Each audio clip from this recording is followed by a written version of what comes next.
Hi, my name is Phil Naylor, and in my last video, I shared a little bit about my experience and my journey with anxiety, both personally, as somebody who's struggled with anxiety, and as a therapist who works with people with anxiety. And, I really get how debilitating this issue can be for people. It's pervasive in our lives. It can affect every aspect of our lives, our relationship, our jobs, our vocation, and school, health, confidence, and even our self-worth, how we see ourselves. And sometimes we look at ourselves in a really kind of negative way through this. And I also understand how frustrating it can be when people search out for answers and kind of go to the experts, and they really don't get a satisfying response or a method to deal with their anxiety. You might have one or two things. You try some medication, try some cognitive behavior therapy, or try both.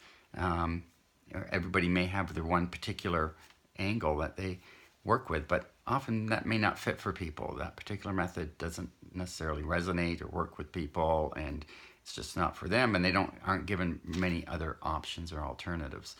So I just wanted to share with you a little bit of my own kind of approach to working with anxiety, and that I've come to develop and have utilized myself and for the people that I work with.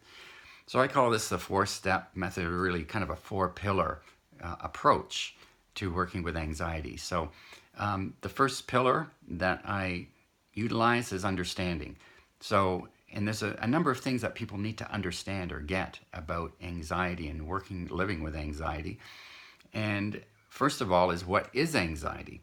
Because people really aren't given a very good explanation of what anxiety is. And what is it anyway? People don't actually explain it to them in a very thorough way.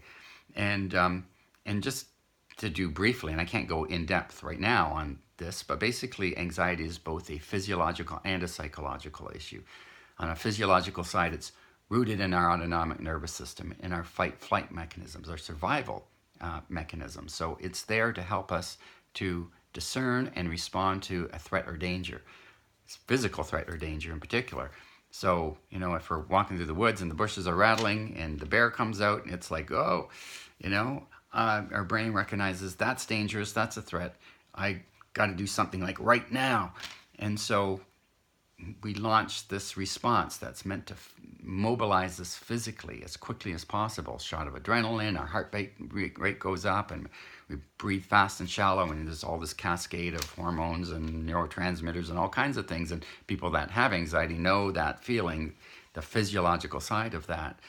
And so from a physiological perspective, that's what's going on, and we do need to kind of know that and be able to address that. And on the psychological side, it's about a perception. It's about how we see things, the thoughts that we think about those things, and our imagination. So, we've got to perceive something as a threat or danger. And we can imagine scenarios. We can, well, what if this happens? I'll imagine down the line, and we imagine this big picture of this awful thing that happened. Or we can recall things that did happen and bring those pictures up to us. So our imagination comes in. We think all these sorts of thoughts that go along with it. So, and that feeds the physiological side. And so the two kind of work together, feed off each other, and kind of continue that. And then it becomes habituated into our nervous system after a while, when we can continue to bombard ourselves with threat images that our body's responding to. The second thing we need to be understanding of or aware of is how we got to have anxiety. What are the roots of it?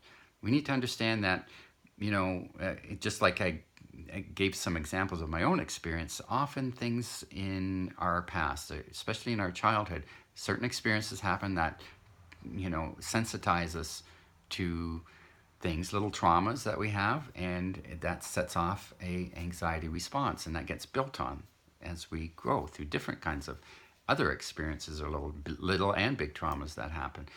And so it starts to get habituated into the way that we see things, and it gets built on and reinforced as we grow. And so to understand those roots are important, because I'm not one to think that it's just a chemical imbalance or genetic. So those things may play a bit of a role, but primarily I really see this as something that we learn and condition over time. And the other thing that we need to understand is how we work. So we're not given very much information about how we work either. In school, you don't learn how do we work psychologically, how we can structured or configured psychologically. We know more about our physical bodies and health than our mental structure and what keeps us mentally healthy.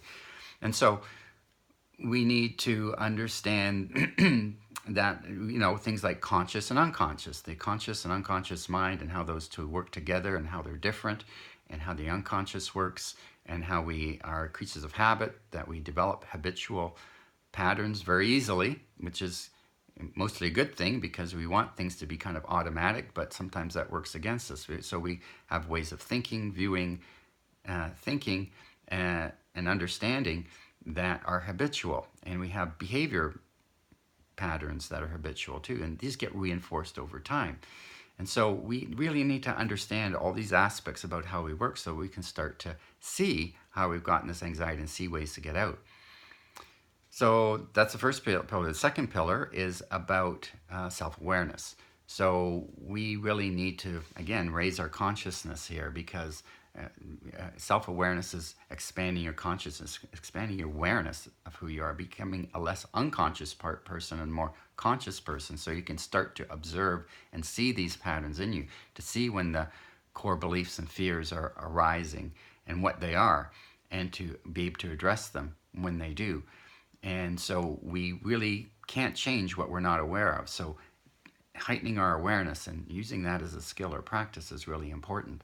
The third pillar is having lots of tools and strategies. So we need not just kind of one way to do things, just in a thought cognitive way. When we're in an anxiety mode, we're in a state. And a state is a combination of a physiological process. So when you're anxious, you feel that physiological thing coming on. It's a perceptual. It's a way of looking at things, the perceptual process, thought process. There's thoughts that we're thinking. And there's also an imaginative process, because we are creatures that are able to imagine future scenarios. What if this? What if that happens? Or we can recall things that happened in the past and bring them forward. When we create those images, that's kind of putting a threat signal into our minds, which our bodies start to respond to. And so, so we need principles to break those patterns and get out of disempowering states into more empowering states. And we don't need just one or two tools. We need a whole arsenal. We need a toolbox full of tools, ways to kind of shift our way out of, of the way we have been and into a different kind of a state. So the fourth pillar is kind of the most exciting one. It's also a challenging one too, because it really is about transformation and personal growth. Because we just can't, if we really want to get beyond being anxious, we can't think like an anxious person anymore. We can't have that limited view of our world. We can't have those same thoughts going through our minds, the same belief systems. So we really have to actively shift, and I say transformation or personal growth, but in a lot of ways it's really becoming the person who we are meant to be, that's been blocked out by all this anxiety stuff. We have to be thinking different, think like a new ways of thinking and feeling and seeing the world and acting in the world, seeing ourselves as an agent in the world. And so we need to go kind of deep on this. It's not just about, just shifting your thinking. Don't think like that anymore. But this is probably an area where it's best it lends itself well to coaching and support, to kind of support us through that. And so those are kind of the 4 stages that I work with. And so I don't know if any of this resonates with you. You can relate to any of this. If it does, just leave me a comment. Just recognize, yeah, I can hear what you're saying. This feels like me. And, give it a share or a like or something.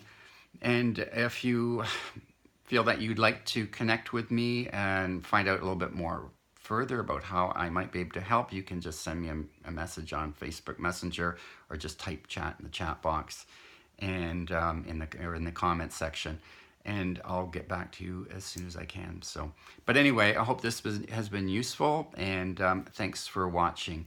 And take this away, what you can out of it, and see what you can do to work with it within yourself. Thank you. Bye-bye.